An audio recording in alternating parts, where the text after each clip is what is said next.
Hello friend, good morning, good evening, good afternoon. હું છું doctor Nemis Patel, SCWI school Deesa. મિત્રો, આપણે આલ્કોહોલ, ફિનોલ કમ્પ્લીટલી પૂર્ણ કરી ચૂક્યા છીએ. હવે આ ચેપ્ટરનો લાસ્ટ ટોપિક છે ઇથર. હા, મેં તમને કીધું હતું એ પ્રમાણે એસાઇનમેન્ટમાંથી ઘણા બધા મિત્રોની ડિફિકલ્ટી આવેલી છે. એ ડિફિકલ્ટી આપણે શક્ય હોય ત્યાં સુધી આવતા સેટરડે સન્ડેમાં સોલ્વ કરાવી દઈશું. તો શું આપણું ચેપ્ટર કટ ના થાય, વચ્ચે ડિસ્ટર્બ ના થાય, એટલે આખું ચેપ્ટર કમ્પ્લીટ પૂરું થાય પછી એની ડિફિકલ્ટી સોલ્વ કરાવી દઈએ. એટલે શનિ રવિ ડિફિકલ્ટી સોલ્વ થઈ જાય પછી તમે લખી દો શનિ રવિ, અને સોમવારે ટેસ્ટ લઈ લઈએ, અને પછી આવતા વીકમાં આપણે આ ચેપ્ટરની પાછી એસાઇનમેન્ટ બનાવવાનું છે. મિત્રો, એસાઇનમેન્ટ કમ્પ્લીટલી બનાવજો. હજુ પણ આપણા ઘણા બધા મિત્રો કમ્પ્લીટલી વિડીયો જોતા નથી. મિત્રો, આટલું ટોપ મટીરિયલ તમને ક્યાંય મળશે નહીં. તમે જો કમ્પ્લીટલી સાથે કામ કરશો તો ઘરે બેઠા બેઠા કમ્પ્લીટલી સારી રીતે ભણી શકશો. તો કમ્પ્લીટલી કામ કરો. તમને સરસ મજાનું મટીરિયલ ઘરે બેઠા બેઠા મળે છે તો કામ કરો. કામ નથી કરતા તો કોઈ મતલબ નથી. ઘણા મિત્રોના બી ફોન આવે છે કે સાહેબ અમને કંટાળો આવે છે, તો કંટાળો ન લાવો, ભણવું તો પડશે. આ વખતની પરિસ્થિતિ એવી છે મિત્રો કે હજુ પણ 3 મહિના સુધી સ્કૂલ ખુલેલું લાગતું નથી. કારણ કે તમે જાણો છો એ પ્રમાણે દિવસના 10-10, 15-15 કેસ હવે આપણા ડીસામાં આવવા લાગે છે. એટલે કોરોનાના કેસ દિન પ્રતિદિન વધતા જાય છે. એ પ્રમાણે એવું લાગે છે કે જો સુધીની વેક્સિન નહીં શોધાય ત્યાં સુધી આનો અંત આવી શકે એમ નથી. તો મિત્રો, ઘરની બહાર ન નીકળીએ, ખોટા ટ્યુશનોના ઓટા ન મારીએ, માત્ર ને માત્ર ઘરે બેઠા સારી રીતે. હા, ઘણા મિત્રો, અને આપણે પાસે વિડીયો મિત્રો બહુ લોંગ નથી બનાવતા, માત્ર અડધો કલાક અથવા 35 થી 40 મિનિટ, એટલે આપણે જે પીરિયડ હોય છે પીરિયડ પ્રમાણે જ લેક્ચર બનાવીએ છીએ. એટલે તમને લોડ પણ ન પડે, અને લોડ પડે એવું કામ છે જ ને. એટલો મસ્ત રીતે સિમ્પલ તમને ઇઝીલી કામ થઈ શકે એવું કામ આપણે કરવાનો પૂરેપૂરો પ્રયત્ન કરીએ છીએ. છતાં પણ ઘણા મિત્રો ખોટા બોના કાઢી કામ નથી કરતા. તો આ મિત્રો, તમારા વાલીઓને મારે તો કહેવું છે કે ભાઈ તમે તમારા છોકરાઓને થોડું ધ્યાન આપો. આ રીતે કામ થશે તો નહીં કામ ચાલે. કારણ કે ઘણા બધા છોકરાઓ પરફેક્ટલી કામ નથી કરતા. જો આટલું સરસ કામ તમને ઘરે બેઠા મળતું હોય અને છતાં પણ જો તમારો છોકરો કામ નથી કરતો, તમારી ભૂલ છે ભાઈ. તમારે પણ થોડું ધ્યાન આપવું પડે. છોકરાને 2 શબ્દો કહેવા હોય તો કહેવા પણ પડે કે ભાઈ તમારે બીજું કશું જ કરવાનું નથી. ભાઈ જે ચાલે છે ભાઈ, ચલો કેવું વિડીયોમાં કેટલું ચાલ્યું બેટા બતાવો. ચલો એની PDF તમે બનાવી ના બનાવી ચેક કરો. આમાં ભણેલા વાલીની જરૂર પણ નથી. ભાઈ અમે ભણેલા નહીં સાહેબ, અમને શું ખબર પડે, એવું નહીં હોતું. શું ચલાયું અને કેટલું લખ્યું એટલું તો ખબર આપણને સામાન્ય દરેક વ્યક્તિને પડતી હોય, અને એટલી ખબર પાડવાની. છોકરો ઘણીવાર શું ભાઈ આ ઉંમરમાં છોકરાઓ છેતરી જતા હોય છે. છોકરા છેતરે નહીં એનું ધ્યાન રાખો. છોકરાઓની સાયકોલોજી હોય છે કે અમારે તો ભણવાનું બગડ્યું ને હવે અમારાથી વંચાય. છોકરું વાંચે ના, મજૂરી કરે ના, એટલે પછી બધું જ આ લોકડાઉન ઉપર કાઢી નાખશે અને એનું ભણતર બગડશે. તો પ્લીઝ વાલી મિત્રોને પણ જાણ થાય કે તમારા બાળકને પરફેક્ટલી કામ કરાવજો, તો મજા આવશે. હવે આપણે આ ચેપ્ટરનો લાસ્ટ પોઈન્ટ ગણીશું, ઇથર. તો પહેલું જ ઇથરનું વર્ગીકરણ. ઇથરનું વર્ગીકરણ.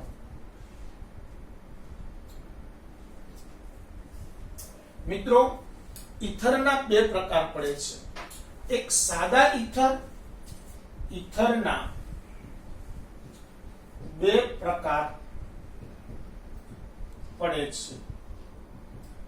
એક સાદા ઇથર અને 2 મિશ્ર ઇથર. સાદા ઇથરને બીજું કહેવાય સંમિત ઇથર, અને મિશ્ર ઇથરને અસંમિત ઇથર. ચલો ભાઈ, પહેલા લઈએ સાદા ઇથર. જે ઇથરમાં ઓની બંને બાજુએ સમાન આલ્કાઇલ સમૂહ જોડાયેલા હોય તેવા ઈથરને સાદા ઈથર અથવા સંમિત ઈથર કહે છે. જે ઈથરમાં ઓની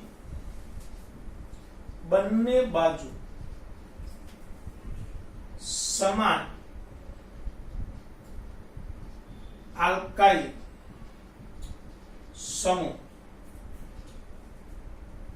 કે એરાઇલ સમૂહ જોડાયેલા હોય તેવા ઈથરને સાદા ઈથર અથવા સંમિત ઈથર કહે છે. દાખલા તરીકે CH3OCH3 ઓની આ બાજુ મિથાઇલ આ બાજુ મિથાઇલ સંમિત ઈથર છે. CH3CH2O CH2CH3 ઓની આ બાજુ ઇથાઇલ આ બાજુ ઇથાઇલ સંમિત ઈથર છે. બેન્ઝીન O બેન્ઝીન આ બાજુ ફિનાઇલ આ બાજુ ફિનાઇલ સંમિત ઈથર છે. તો જે ઈથરમાં ઓની બંને બાજુ સમાન આલ્કાઇલ કે સમૂહ કે એરાઇલ સમૂહ જોડાયેલા હોય તેવા ઈથરને સંમિત ઈથર અથવા સાદા ઈથર કહે છે. ચલો મિશ્ર ઈથર અથવા અસંમિત ઈથર. જે ઈથરમાં ઓની બંને બાજુ અસમાન આલ્કાઇલ કે એરાઇલ સમૂહ જોડાયેલા હોય તેવા ઈથરને અસંમિત ઈથર અથવા મિશ્ર ઈથર કહે છે. જે ઈથરમાં ઓની બંને બાજુ અસમાન આલ્કાઇલ કે એરાઇલ સમૂહ જોડાયેલ હોય તેમને અસંમિત ઈથર અથવા મિશ્ર ઈથર કહે છે. દાખલા તરીકે CH3CH2OCH. ચલો ઓની આ બાજુ ઇથાઇલ આ બાજુ મિથાઇલ મિશ્ર ઈથર છે. Benzene OCH. આ બાજુ ફિનાઇલ આ બાજુ મિથાઇલ મિશ્ર ઈથર છે. Benzene OCH2CH. ફિનાઇલ અને ઇથાઇલ અસંમિત ઈથર છે.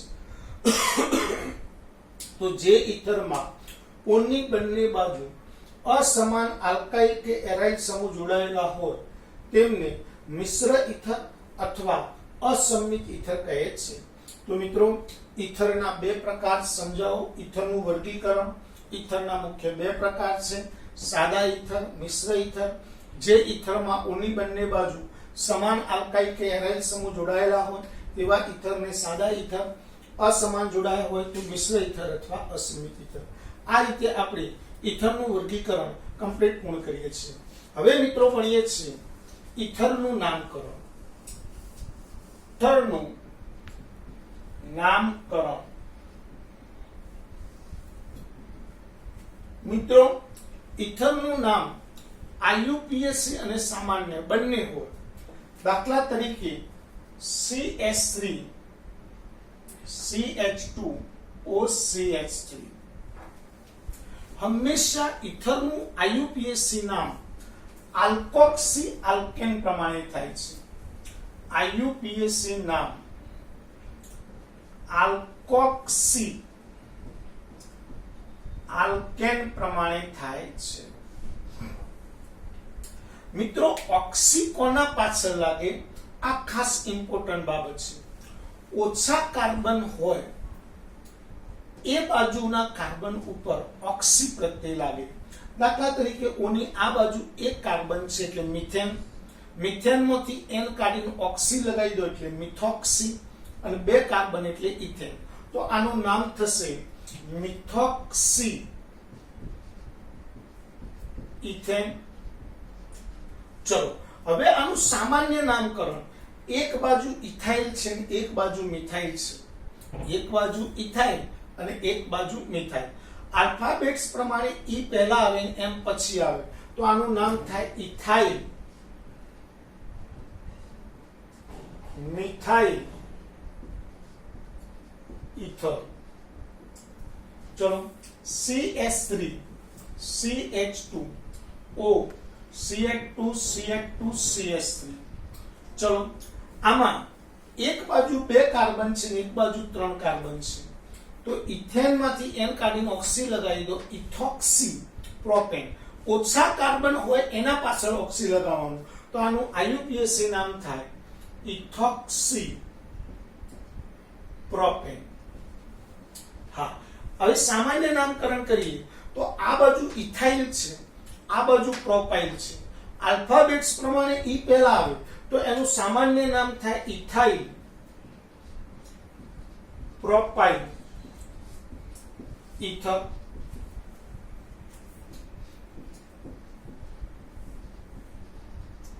ચલો આ બાજુ મિથેન એક કાર્બન છે, આ બાજુ બેન્ઝીન છે, તો મિથેનના પાછળ ઓક્સી મિથોક્સી બેન્ઝીન, તો આનું નામ થાય મિથોક્સી બેન્ઝીન। ચલો પણ સામાન્ય નામ આ બાજુ ફિનાઇલ છે ને આ બાજુ મિથાઇલ, એમ પછી પી આવે તો મિથાઇલ ફિનાઇલ ઈથર, મિથાઇલ ફિનાઇલ ઈથર। એનું એક બીજું નામ છે એનિસોલ। બેન્ઝીન ઉપર OCH3 સમૂહ હોય તેને એનિસોલ કહેવાય। Benzene O CH2 CH3। હવે આનું નામ 2 કાર્બન છે ઇથેન, ઇથેનના પાછળ ઓક્સી લગાવી દો તો ઇથોક્સી બેન્ઝીન। આનું सामान्य IUPAC नाम इथॉक्सी बेंजीन, सामान्य नाम लखी तो इथाइल फिनाइल ईथर। चलो अहिया बेंजीन ओ बेंजीन। हवे जो एक बाजू फिनाइल, फिनाइल ना पाछळ ऑक्सी लगाववानुं तो फिनॉक्सी बेंजीन, तो IUPAC नाम फिनॉक्सी बेंजीन। सामान्य नाम डायफिनाइल ईथर, तो फिनॉक्सीबेंजीन diphenyl ether. CH3 CH3 OCH। હવે મિત્રો અહીંયા OCH એટલે મિથોક્સી સમૂહ કયા નંબરના કાર્બન ઉપર છે કે બીજા, તો 2 મિથોક્સી પ્રોપેન। હવે સામાન્ય નામમાં આ મિથાઇલ છે અને આ આઇસોપ્રોપાઇલ છે, તો આઇસોપ્રોપાઇલ મિથાઇલ ઈથર અથવા methyl isopropyl ether. Methyl isopropyl ether. CH3 CH2 CH3 OCH3। હવે આનો IUPAC નામ મિથોક્સી સમૂહ કયા નંબર ઉપર છે કે બીજા, 2 મિથોક્સી બ્યુટેન। પણ IUPAC સામાન્ય નામ લખીએ તો ઈથર ધરાવતો કાર્બન 2 કાર્બન સાથે જોડાયેલો છે, તો દ્વિતીયક બ્યુટાઇલ મિથાઇલ ઈથર, દ્વિતીયક બ્યુટાઇલ મિથાઇલ ઈથર, દ્વિતીયક બ્યુટાઇલ મિથાઇલ ઈથર। तो मित्रों आ रीते आपणे ईथरનું IUPAC नामकरण અને સામાન્ય નામકરણ કરી શકીએ છીએ। ફરીથી એકવાર IUPAC નામકરણમાં આલ્કોક્સી આલ્કેન પ્રમાણે નામકરણ થાય અને સામાન્ય નામકરણમાં બંને બાજુના સમૂહ પાછળ આઈ લગાવવાનું, સમાન હોય તો ડાય અને ન હોય તો અલગ અલગ આલ્ફાબેટ્સ પ્રમાણે ક્રમ આપી અને આઈ લગાવી અને સામાન્ય નામકરણ કરી શકાય। तो આપણને ઈથરનું નામકરણ અહીંયા કમ્પ્લીટલી આવડી જાય। હવે ભણીશું મિત્રો આપણે ઈથરની બનાવટ। તો હવે ભણીએ ઈથરની બનાવટ। ચલો ઈથરની બનાવટ, ઈથરની બનાવટ। મિત્રો ઈથરની બનાવટની 2 પ્રક્રિયા છે। એક આલ્કોહોલનું निर्जलीकरण અને 2 ઇથરની બનાવટની 2 પ્રક્રિયાઓ છે, એક આલ્કોહોલનું નિર્જલીકરણ અને 2 આલ્કોહોલનું નિર્જલીકરણ, એક ઇથરની બનાવટ એ થાય અને બીજી બનાવટ છે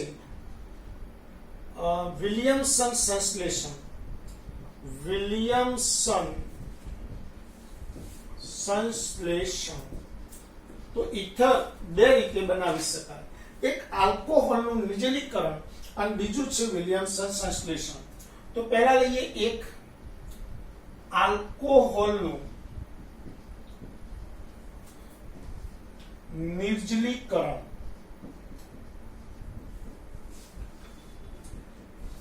પરફેક્ટ મિત્રો, અહીંયા ધ્યાન આપજો. આલ્કોહોલનું નિર્જલીકરણ, આલ્કોહોલની પ્રોટોનિક એસિડ વડે, આલ્કોહોલની પ્રોટોનિક એસિડ વડે નિર્જલીકરણ કરતા આલ્કીન બને છે અથવા ઇથર બને છે.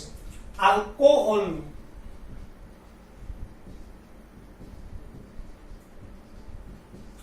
પ્રોટોનિક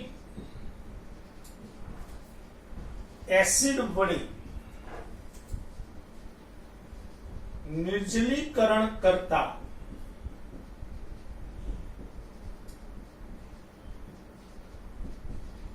આલ્કીન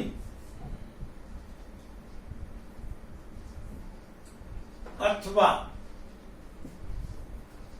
ઇથર બને છે.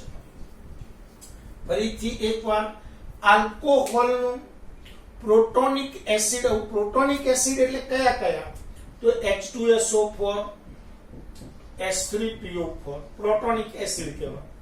તો આલ્કોહોલની H2SO4, H3PO4 જેવા એસિડની હાજરીમાં નિર્જલીકરણ કરતા પાણીનો અણુ દૂર થઈ આલ્કીન બને છે અથવા ઇથર બને છે. આલ્કોહોલનું નિર્જલીકરણ કરતા, આલ્કોહોલનું નિર્જલીકરણ કરતા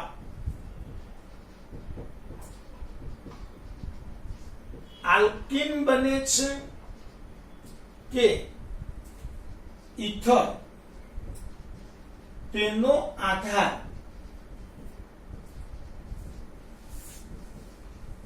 આલ્કોહોલના પ્રકાર અને તાપમાન પર રહેલો છે. આલ્કોહોલનું નિર્જલીકરણ કરતા આલ્કીન બને છે કે ઇથર, તેનો આધાર આલ્કોહોલના પ્રકાર અને તાપમાન ઉપર રહેલો છે. દાખલા, જો આલ્કોહોલની 443 કેલ્વિન તાપમાને અને વધુ પ્રમાણમાં સાંદ્ર H2SO4 ની હાજરીમાં નિર્જલીકરણ કરતા પાણીનો અણુ દૂર થઈ આલ્કીન બને છે. આલ્કોહોલની સાંદ્ર H2SO4 443 કેલ્વિન તાપમાને વધુ પ્રમાણમાં H2SO4 ને નિર્જલીકરણ કરતા પાણીનો અણુ દૂર થઈ આલ્કીન બને છે.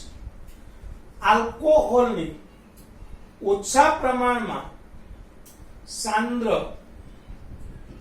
H2SO4 વડે 413 કેલ્વિન તાપમાને નિર્જલીકરણ કરતા ઇથર બને છે અને પાણીનો અણુ દૂર થાય છે. દાખલા તરીકે CH3 CH2OH ઇથેનોલ છે. હવે એની સાંદ્ર H2SO4 વડે 443 કેલ્વિન તાપમાને પ્રક્રિયા કરો તો અહીંયાથી OH અને પાડોશમાંથી H એટલે H2O છૂટા પડે, CH2 double bond CH2 ethane બને છે. ચલો હવે ઇથેનોલ CH3CH2OH ઇથેનોલ વધુ પ્રમાણમાં અને સાંદ્ર H2SO4 ની હાજરીમાં 413 કેલ્વિન તાપમાને પ્રક્રિયા કરો તો ઇથેનોલના 2 અણુ છે એટલે આ રીતે થાય CH3CH2OH વત્તા CH3CH2OH. એક અણુનો H અને બીજા અણુનો OH એટલે H2O દૂર પડે તો શું બનશે? CH3 CH2 O CH2 CH3 ડાયઇથાઇલ ether બને છે. ટૂંકમાં H2SO4 વધારે રાખીએ, તાપમાન વધારે રાખીએ તો આલ્કીન બને. આલ્કોહોલ વધારે પ્રમાણમાં રાખીએ, તાપમાન ઓછું રાખીએ તો ઈથર બને છે. ભાઈ આ પ્રક્રિયામાં ઈથર તેના ઉત્કલન બિંદુથી ડાયઇથાઇલ ઈથર ઉત્કલન બિંદુથી ઊંચા તાપમાને મળે છે. આથી તે બાષ્પ સ્વરૂપમાં મળે છે.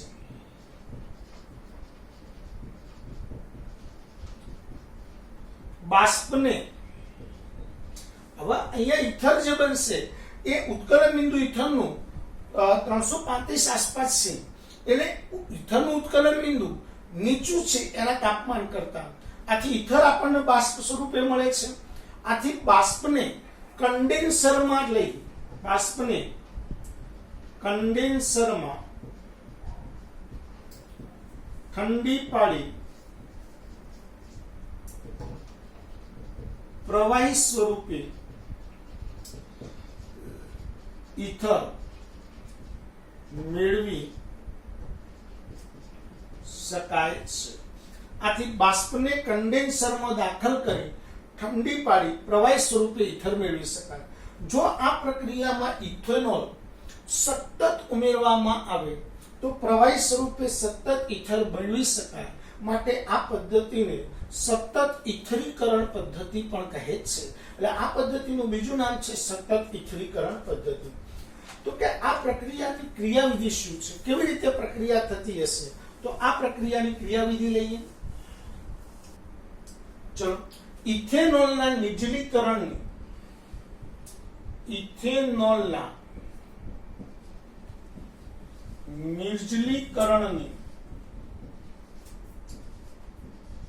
પ્રક્રિયાની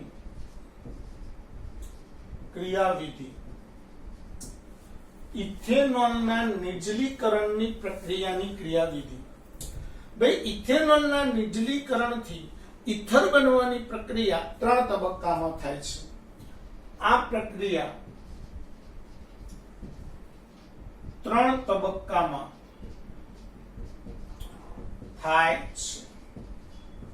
ચલો, તબક્કો 1.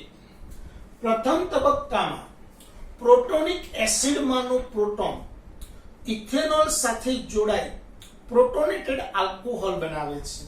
ચલો, CH3 CH2 OH એસિડનો પ્રોટોન આ O સાથે જોડાય તો CH3 CH2 OH H પ્રોટોનેટેડ alcohol બનાવે છે. તબક્કો 2.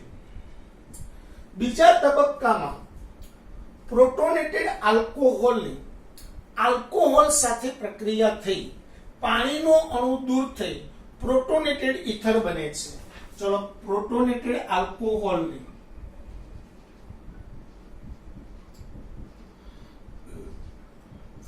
ઇથેનોલ સાથે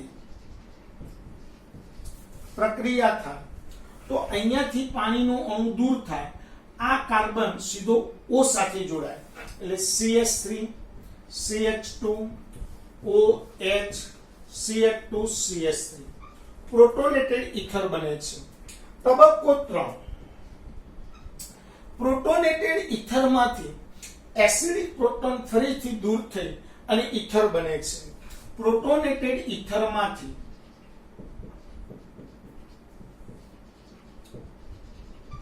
એસિડિક પ્રોટોન ફરીથી દૂર થાય અને ઈથર બને છે.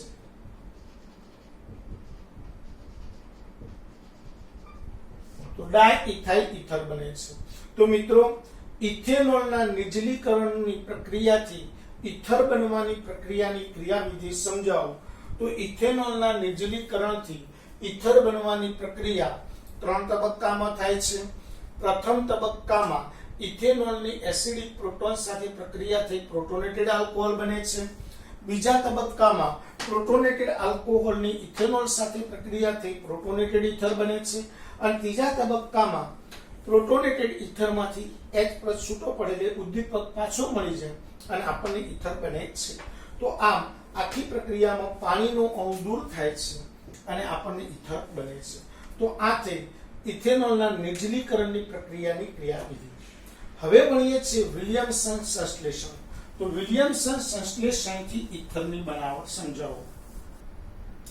વિલિયમસન સંશ્લેષણથી ઇથરની બનાવટ સમજાવો. વિલિયમસન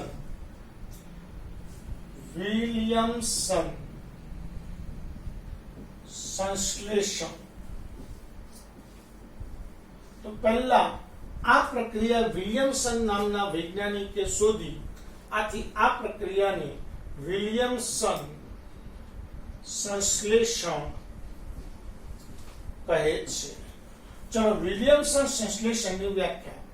સોડિયમ આલ્કોક્સાઇડની આલ્કાઇલ હેલાઇડ સાથેની પ્રક્રિયાથી ઇથર બને છે. આ પ્રક્રિયાને વિલિયમસન સંશ્લેષણ કહે છે. સોડિયમ આલ્કોક્સાઇડ RONA ની આલ્કાઇલ હેલાઇડ RX સાથે પ્રક્રિયા થાય. અહીંયાથી Na, અહીંયાથી X, NaX છૂટા પડે, ઇથર બને છે. ઇથર બનવાની આ પ્રક્રિયાને વિલિયમસન સંશ્લેષણ કહે છે. ફરીથી એકવાર, સોડિયમ આલ્કોક્સાઇડની આલ્કાઇલ હેલાઇડ સાથેની પ્રક્રિયાથી ઇથર બને છે. ઇથર બનવાની આ પ્રક્રિયાને વિલિયમસન સંશ્લેષણ કહે છે. તો વિલિયમસન સંશ્લેષણનો કોન્સેપ્ટ આપણા મગજમાં કમ્પ્લીટ સેટ થવું જોઈએ.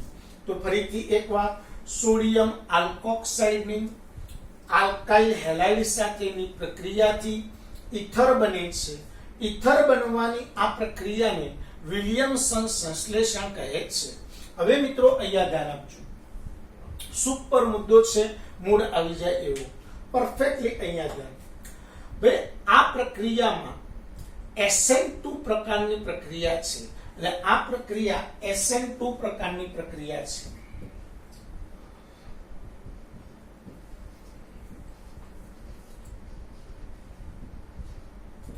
ચલો, આ પ્રક્રિયાના ઉદાહરણમાં સોડિયમ આલ્કોક્સાઇડ કોઈ પણ પ્રકારનો હોય, પણ હેલાઇડ પ્રાથમિક હોવો જરૂરી છે. એટલે આ પ્રક્રિયામાં હેલાઇડ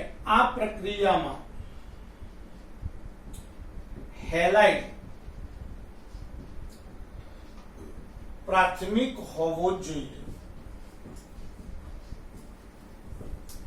ભાઈ જોઈએ, CH3 CH2ONA વત્તા CH3 CH2Br.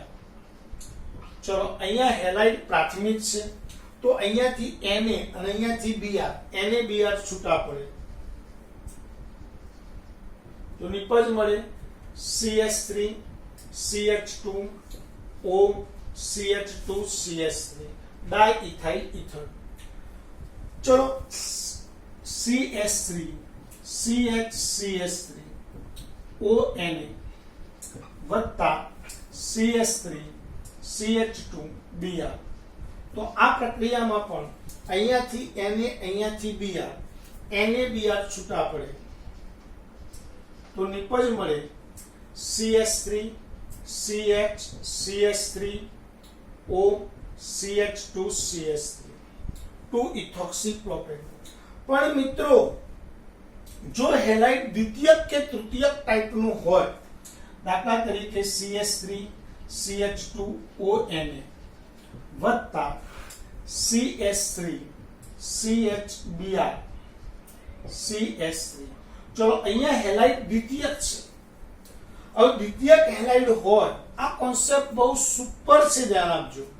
જો દ્વિતીયક હેલાઇડ હોય તો ઇથર નિપજ મળતી નથી, પરંતુ વિલોપન થઈ હેલાઇડનું શું થાય, વિલોપન થઈ અને આલ્કીન મળે છે. વિલોપન કેવી રીતે થાય, તો અહીંયાથી Br અહીંયાથી Na, એટલે NaBr છૂટા પડે